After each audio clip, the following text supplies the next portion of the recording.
Welcome back. This video is going to be the most complete beginner's guide for Elder Scrolls Online that has ever been made. By the time you finish this video, you will understand every system in ESO and will be able to navigate the game with confidence. I suggest listening to this while you play and using the timestamps to revisit any topic that you need to come back to later. As always, please leave a comment and I'll do my best to respond to every single one. Don't believe me? Try it out. Without wasting any more time, let's dive straight in. All right, let's talk about character creation. When you buy Elder Scrolls Online, it will by default allow you to have 8 character slots. If you have a version of the game that includes the Elsewhere or Necrom expansion, then you will be able to create 9 characters. You can also purchase up to 10 more character slots in the cash shop for a total of 20 characters. Elder Scrolls Online is definitely a game that lends itself to having lots of alts. You create a character, you do a lot of stuff on that character, and then you can create an alt and do it all over again, but on a different class. And you can repeat quests, or you can also take advantage of being able to do dailies more than once. So if you have 2 characters, then you can do dailies 2 times per day, which can be very beneficial to your character in terms of, maybe doing the dailies in certain DLC zones. And at the end of those dailies, you have a chance to get a cosmetic. Well, if you're doing those dailies on 3 characters, you're 3 times as likely to get the cosmetic that you're trying to get. But the best part of ESO is you only have to level alts up to 50. After 50, your characters share champion points. These are an account-wide level. So right now there's a total of 3,600 account-wide levels called champion points that you can earn. Only about 1,300 of those are actually effective champion points. Everything beyond that is kind of alternate loadout options, and that might sound like a massive number, and it kind of is. It's a little bit of a grind, certainly getting all the way up to 1,400, but fortunately for you, someone that's just starting the game now, they greatly expedited the pace at which you get champion points, so you earn champion points right now 3 times as fast as you used to, so your levels are going to fly. The first dungeon you do could give you as many as 50 champion points. So because champion points are account-wide, you only have to get a character to 50, which you can do in as little time as a day. So if you're the type of person that's going to want to jump from a necromancer to a templar to a dragon knight and then to a sorcerer, then go ahead and play lots of characters. Or if you're the type of person that just wants to play one character all day, every day, there's nothing wrong with doing that either. It's not going to hold you back. Now let's go over the act of actually creating your character. The character creation process can be a little bit confusing, especially for a brand new player, because of the 3 alliances that the game has to offer. Right now, the game has 3 alliances and 10 races. So you've got the Daggerfall Covenant, which means you would either be a Breton, an Orc, or Redguard. If you create an Aldemary Dominion character, it's going to be either High Elf,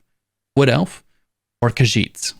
And if you create an Ebonheart Pact character, it's going to be Argonian, Dark Elf, or Nord. Now, you'll notice if you pick a race, it's automatically going to change your alliance. By default, these races are bound to these alliances. Now, these alliances, these factions, only matter when it comes to very specific aspects of the game, which is PvP. So in Cyrodiil, you will only be able to fight with other Ebonheart Pact members when you're Ebonheart Pact. And when you're in Imperial City sewers, you'll only be able to fight with other Ebonheart Pact members when you're Ebonheart Pact. In the Battlegrounds, it doesn't matter. Factions don't matter there. So it's literally 2 very small pieces of the game compared to the rest, and this is only going to affect people that are going to seek out PvP. So if you're starting the game with a friend and you guys want to PvP, then make sure you both pick the same alliance. That's going to be important for you. If you guys aren't going to be getting into PvP, then your alliance doesn't matter. Don't worry about it. Pick the race that you're excited about. There is a third option. There is a DLC pack that you can buy called Any Race, Any Alliance. You can buy this in the Crown Store. It's one of the first DLCs a lot of people purchase. And this is going to allow you to mix and match races and alliances. So you would be able to create an Orc that was on the Ebonheart Pact. You can choose these 2 things independently that way. The game also offers the option to change your alliance after you've made your character. So if you already made your character and your friend already made their character, and someday you decide you want to get into PvP, but you're on the wrong alliance, or they are, you can buy an alliance change token from the cash shop and change your alliance. So these things, your race can be changed with cash shop transaction, your alliance can be changed with the cash shop transaction. These are things that you can fix at a later date. It's just going to cost you a little bit of money to do that. Now, once you've chosen your race, let's go ahead and go with a Breton here. You can either randomize your appearance here and,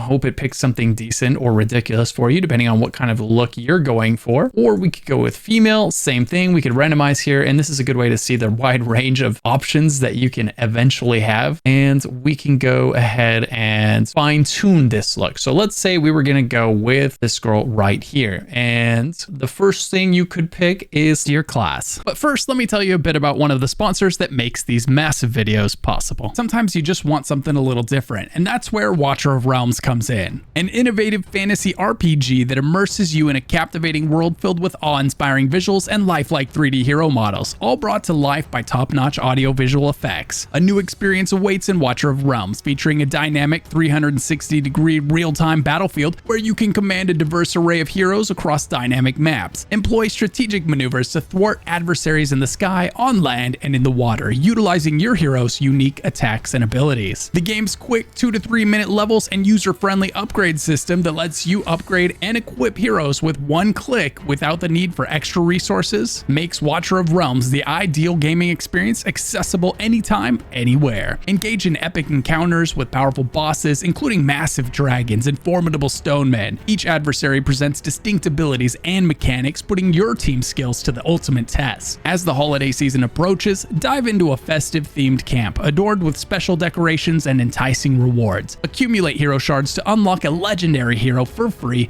and obtain exclusive skins through daily logins. And don't worry, returning players, you're also greeted with rare resources and items, extending a warm welcome back to the realm. Participate in a grand Christmas event for even greater rewards. Choose your camp, rally your team, and compete for team honors in an epic showdown. So don't miss out on Watcher of Realms. Seize the opportunity by using the link in the description below or using the QR code on screen to download the game. Immerse yourself in a realm where every moment unfolds into a new fantasy adventure. And a massive thank you to Watcher of Realms for sponsoring this video.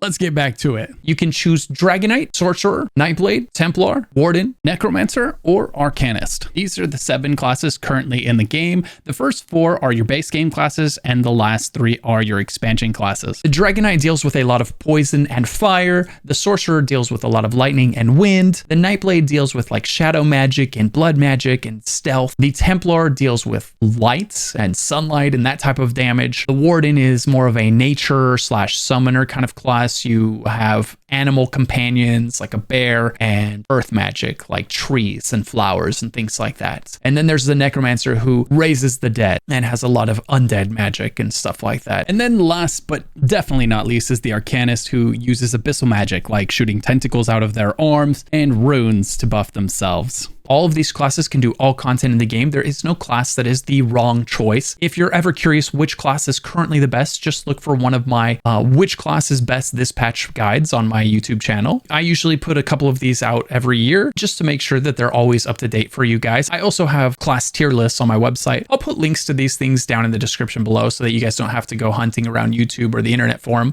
But just know that those are there in case you want to know which class is the best right now. But I would urge you not to make your decision based on that, because it does change every 3 months or so. They're always rebalancing the game. The best class this patch is almost certainly not going to be the best class next patch, right? But the best is never far from the worst, and so you're going to be fine with no matter what you choose. Choose something that excites you. Choose something that aesthetically looks cool to you, whether it's poison and fire or shadow and blood, right? Pick what you're excited about. After your class, you can choose to alter your appearance. You can choose to make your character large or thin, muscular.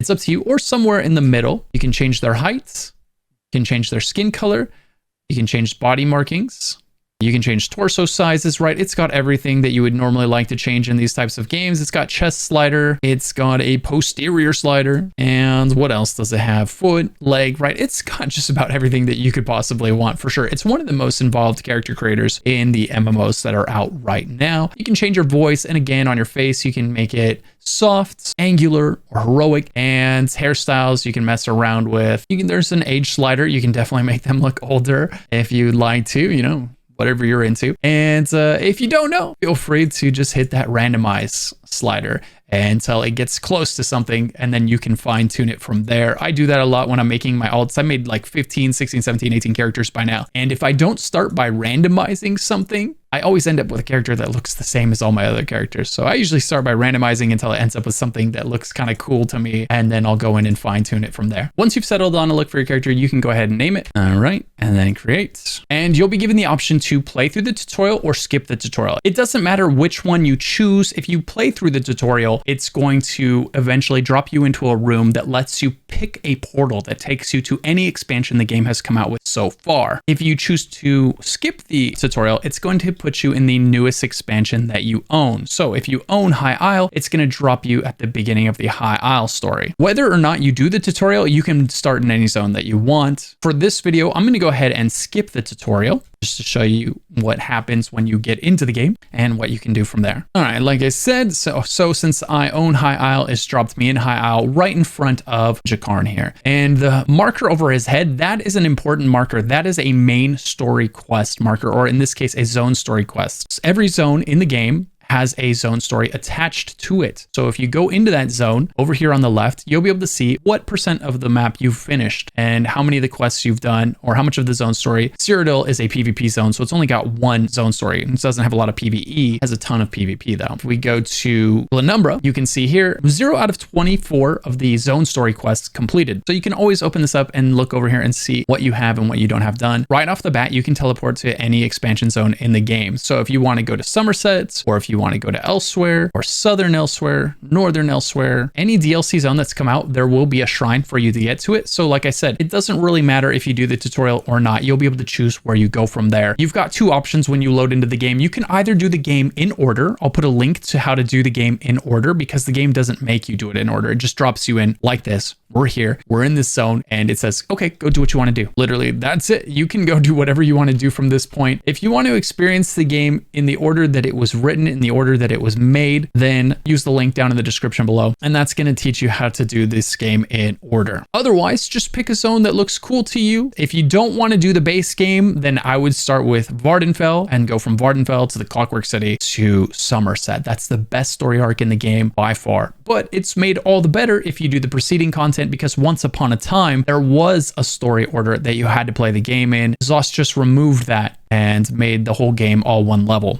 So once you land in the game, you're going to spawn right in front of an NPC like this one. He's going to have this marker over it. That is the zone story marker. There's a few different types of quests in this game. There's daily quests, which are going to have a blue marker above the NPC's head. That means you can redo those every single day. There's going to be little up arrows, like little white or black up arrows. Those are just one-time quests that you can do. And then there's going to be this quest marker. It's more of a diamond shape, you know, a little more frill to it. And this is a zone story quest. This means that up here you can see anytime you're in a zone, it'll tell you how many zone story quests there are in that zone. And this is the story for that zone. It's a compartmentalized story that starts and ends in that zone. And you get, it's like a little mini story for the game. And every single zone in the game has its own compartmentalized story that you can play through. Now, you've got two options when you spawn in the game. You can either play through the game as it was made and as it was intended in its original design, which is going to start you on one of these little islands over here. And then you're going to go to like another one, and then you'll go through the zones. Like for instance, if you started in Daggerfall Covenant anyway. If you were an EP, you'd start over here, play through these zones. And if you're AD, then you would start over here and on these little islands and then go up into the mainland here this way, right? So it kind of depends which faction you choose. There's a different order of the zones for every faction. And then after you get through your faction story, you would go into the expansion zones. Now you can do the game in order. I'll give you a link in the description below if you want to do that, because the game doesn't tell you how to do it in order. It just drops you into the game like it has for me right now in the newest zone that you own, which can be a little bit disorienting for new players. They're like, oh, this is where the game starts. But really, you just got dropped into the newest expansion that you own, which is absolutely not where the game starts. But it is its own story. So it would be okay if you did that first. But if you want to do it in order, check out the link in the description below. I'll put that there. It's a written guide that you can have open and on hand. And it'll basically just tell you which order to go to each zone and do that zone story. So you'd go to this zone and you do this zone story. Then you go to this zone and do that zone story, right? And so on and so forth. And, you know, it just, if you're the type of person that's really into Elder Scrolls lore or really going to be into the story, then I kind of recommend doing the game in order. But also I have a character creation guide. I'll also link that. That's going to be really useful for, there's a few things I would do out of order also, like picking up all of the expansion features that have been added. There's been new skill lines, companions, and things like this that have been added over the years. And rather than level up without them, I would go grab those without doing those zone stories that they're in. Just go to the zone, pick the thing up, and then leave and start at the beginning of the story with all of those extra features enabled on your account now. If that's a little bit confusing to you, don't worry. There's a video for that. It's in the description as well. I've linked it. The cool thing about these zone story quests is that if you finish the entire zone story for a zone, you're going to get about 3 skill points. This is a decent way to get extra skill points on your character. You're going to use these skill points to choose skills that you want. So if I want Flame School, I have 1 skill point, boom, I click, I unlock it, and now I can slot it on my bar. Now I have 0 skill points, right? So these cost skill points. You need skill points for these. And one way to get those is by doing zone story quests. Another way to get these is by just simply running around the map and collecting Skyshards, which is a lot faster way to get skill points. Every 3 Skyshards is going to give you a skill point. So that's the different types of quests you can do and the order that you can do the game in. You can either do it in any order that you want. You know, if this zone's beautiful and you just want to start in High Isle because it's pretty, it looks fun, go for it. If you want to do the game in order so you better understand the story and the characters that you meet along the way, well, then I've got a written guide linked in the description that'll help you with that as well. All right, the next thing that we're going to talk about is death and consequences. What happens when you die in Elder Scrolls Online? So we're going to go ahead and let our character die here.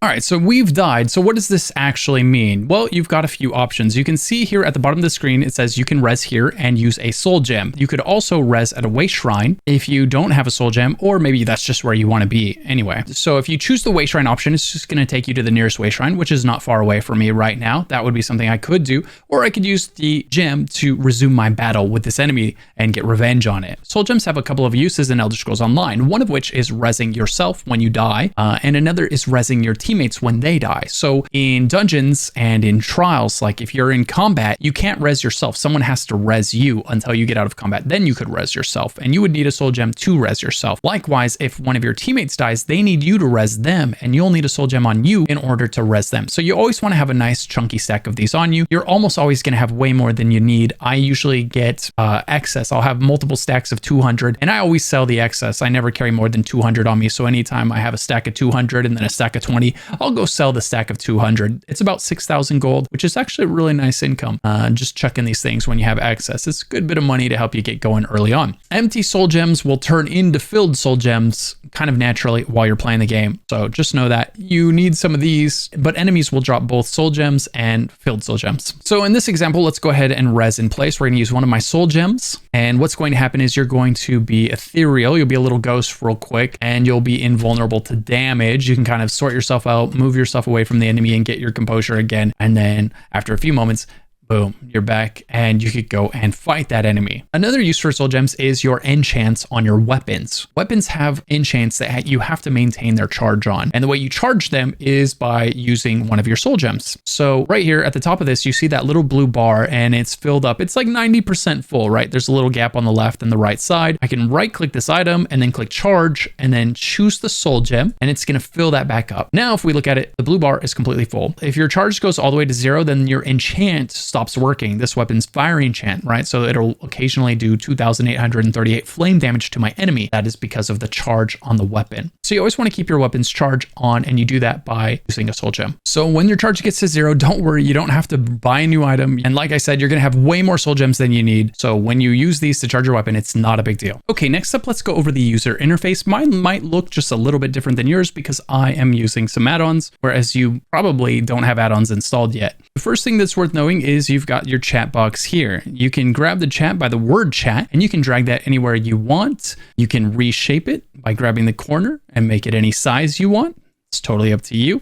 You can hit the period on your keyboard, and this will bring up a cursor, which will allow you to grab things and move them around. Some stuff can be moved without an add-on, and some stuff will need an add-on in order to be moved. If you want to move your skill bars or your health bars around, you're going to need an add-on to move those things presently. At the top, you have a compass here, and that compass is going to tell you where your objectives are. If you have a quest, you'll be able to find your quests on there. If there's a shrine nearby, it'll show you the shrine. If there's a point of interest, that'll be on there as well. And so you can use your compass much like you could in, say, Skyrim to navigate the world. ESO does not come with a minimap. My minimap is available because I have an add-on installed. If you're on console, unfortunately, you will not have a minimap. And if you're on PC, you will not start with one unless you install an add-on that allows you to have one, which, you know, I will link my add-ons guide. I think there are some incredible add-ons that have been made for Elder Scrolls Online. The minimap is just one of them. If that sounds like something that would be nice to have, be sure to check out my add-ons guide. I'll link that down in the description below. Down here at the bottom of the screen, you'll see your skills. Typically, you'll only see one bar at a time. So you've got 2 bars of skills in ESO. We call them the front bar, which is going to be your top weapon here. And then we call the other one your back bar. So you can equip 2 weapons at once. So you could have a staff and then a sword, or a staff and a staff. It's really up to you, but you can have 2 weapons, and each weapon is what we call a bar because you have a bar of skills, and then you can switch bars,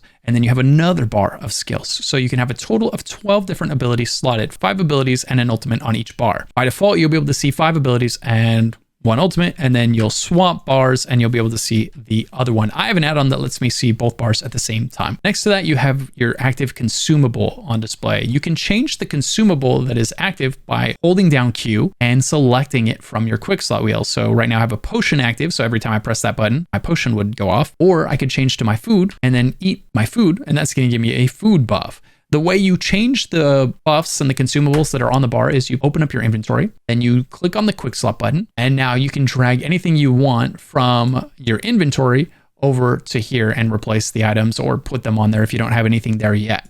You could also put things like tools once you've unlocked some tools, maybe from some of the expansion zones, or mementos if you just want to do something fun and cosmetic. You can use these, right? These can all be slotted onto your quick slot wheel, and then you can choose them anytime. Then at the top of the screen, we have our menu bar, and this is going to have your crown store first, which is going to have all of the crown store items. This is where you can buy cosmetics, you can buy some pay to advance faster kind of things. You can also buy those crown crates. And if you buy crown crates, they will show up right here, and then you can open crown crates. The important thing to know about crown crates, one, is you can earn crown crates by watching my stream when I am playing ESO. So be sure to swing by twitch.tv/LUCKYGHOST and see if I have any crown crates dropping. That's going to be able to give you everything from potions and mimic stones all the way to a pet or a mount. And you will get one of these Ouroboros crates just like this. And then you'll open these crates. Right now, he gave me 4 cards. That means I did not get a mount. The mount would be in the 5th card in the middle. The good things always come in the 5th card that he throws last. If you get 4 cards, I'm sorry, that's not good news. So then we open these up, and as usual, we got some potions and a crown item right here, right? These are all items that I do not want to keep. I want to go ahead and convert these to gems. One of the nice things about the crown store is that when you open these crates and you don't get anything good, which is most of the time going to be the case, you can go back and then you can click this button here, gem extraction. Now I can turn these bad items from the crate into a currency called crown gems, and it's kind of like a mercy currency or a pity currency. So if you keep gambling on these crates and you don't get what you want, then you can go ahead and continue turning those into gems, and eventually you'll have enough gems to buy whatever it is that you wanted in the crates. Like I mentioned, that means you're likely going to be spending somewhere around $400 to get enough to, say, buy something like these Radiant Apex mounts. If we go down here, we can see this Radiant Apex mount here is going to cost 2,500 gems. That is an absolute ton of gems. And the gem price of these mounts has been going up from patch to patch. And just know that generally, if something has a higher gem price, it also has a lower drop rate. So the drop rate for all of these is incredibly low, and the drop rate for this horse is likely even lower still. It is going to be very, very difficult to get these guys. Be very careful if you start gambling for these crown crates. It's going to cost you hundreds of dollars. I almost guarantee it. So that's where you open the crates, and then that's where you spend those gems or any other cash cash shop currency you want to spend. Next, we have our inventory. That's what we were showing you earlier. And this is where you can browse your inventory. It's got these filters at the top that allow you to look at furniture, weapons, you know, you can sort it however you want to. And then there's sub filters also. That's great. So in the inventory, we also have our ESO Plus craft bag. This is where you can see all of the crafting materials that you own. See how many I have here? I have hundreds of thousands of crafting materials spanned over hundreds of different slots here. There are hundreds and hundreds of these. These would take up, I don't know, thousands of space, thousands of inventory slots if they were all dumped into my inventory. But my inventory is only 200 slots big. So that's why it's imperative to have ESO Plus if you do end up playing this game for a long time. And if you don't have ESO Plus, then it's still doable, but you're probably going to have to forego interacting with a lot of the crafting sides of the game because this is just too many materials to hold on to. You're going to be better off just selling them to an NPC, vendoring them, giving them away to a friend or something like that. Next, we have the currency tab. This is going to tell you how much of each type of currency you have in the game. You've got alliance points, which are earned through PvP. You've got the crown gems, which are earned by opening crates or watching my stream. You've got crowns, which you get from purchasing these. These are the cash shop currency that you turn into crown gems when you gamble for something and you don't get it.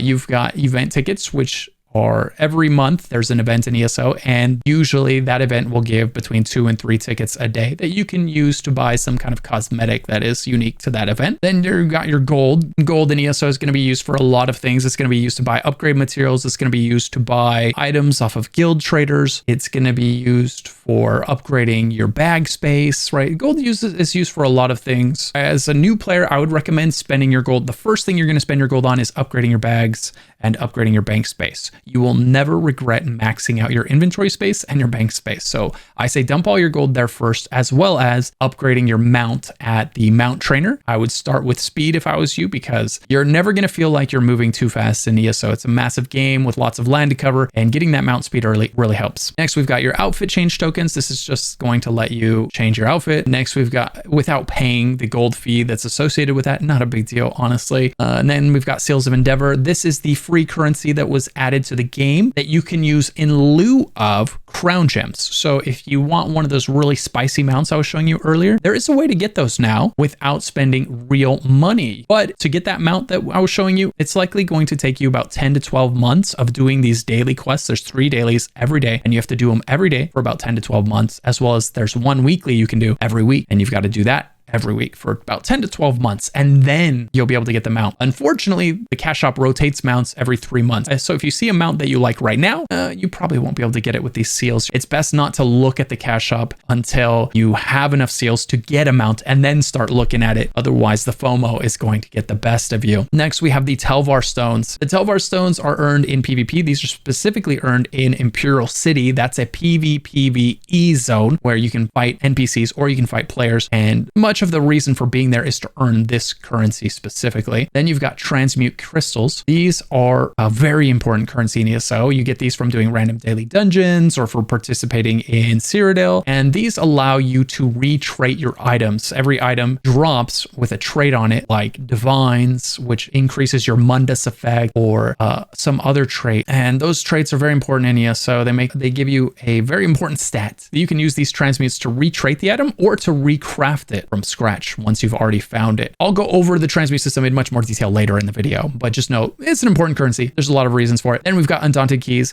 Undaunted Keys are going to be earned from doing your pledges, and then writ vouchers are going to be earned from doing master writs. We'll talk about all of these things in more detail as we go through this video and when I get to those sections. Okay, the next screen is going to be the character screen. The character screen is going to tell you everything about, like, well, it's going to just tell you some super superfluous, like super basic things about your character, what title you've chosen. These have no statistical impact on your character. It's purely cosmetic. You just pick one. There are a lot of titles in the game. I have hundreds. I don't know, maybe even I don't know how many I have. I have a ton of these, nearly every single title in the game. There's a lot of them, so they're purely cosmetic though. They're not going to give you any stat bonuses or anything like that, so don't stress it too much. Just pick what sounds fun or looks cool in your opinion. Then you've got your attributes here. More often than not, mag DPS are going to go 64 mag, stam DPS are going to go 64 stam, tanks are going to go 64 health, something like that. Usually what these people are doing right now. That's subject to change depending on the patch, so always be checking out my build guides. These I'll link those down in the description below. Those will tell you where to put your attribute points, which Mundus stone to pick up. You can also see that that here in your character page. Which Mundus we have? Right now we have the Lover, as this toon was doing a lot of solo content. You can change your Mundus Stone anytime for free. You just got to go up and interact with that Mundus Stone somewhere in the world. The important thing is that you have one on you. So grab one of these early, like the first Mundus Stone you see, grab it. Unless you're following one of my guides, then, you know, find a way to get to the one that I recommend. But any Mundus Stone is better than no Mundus Stone at all. And like I said, they're free and you can change them anytime you want. Next, we have the skills that you can choose. It's actually skills and passives that you can choose. So at the top is always going to be your 3 class lines. It's got your skills here that you can invest in. So you can always unlock a skill and then you'll have the chance to morph it into one of 2 other abilities. Every skill has a base version and then 2 morphs that you can choose from. Every skill line also has passives that you can use to upgrade your class and your character. ESO is a game where it's a sum of 1,000 parts, right? There's no one passive that's going to make you incredibly strong, but there are so many passives in all these different skill lines that when you eventually have